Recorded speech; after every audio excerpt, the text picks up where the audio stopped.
Kita beralih ke informasi selanjutnya, Saudara. Korban keracunan makanan MBG di Seram bagian barat Maluku mencapai 128 orang.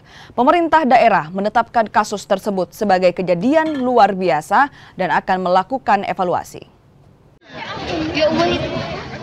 Korban keracunan makanan MBG kini mencapai 128 orang. Bertambahnya jumlah korban hingga pemerintah Kabupaten Seram bagian barat Maluku menetapkan sebagai kejadian luar biasa. Data Puskesmas Waimital dan Kairatu tercatat 128 korban yang menjalani perawatan. Korban keracunan terdiri dari murid TK hingga SMA. Pemerintah daerah juga menghentikan sementara penyaluran MBG dari dapur SPPG di Kecamatan Kairatu. Berkaitan dengan kejadian luar biasa yaitu kita punya siswa-siswi ini terjadi keracunan makanan.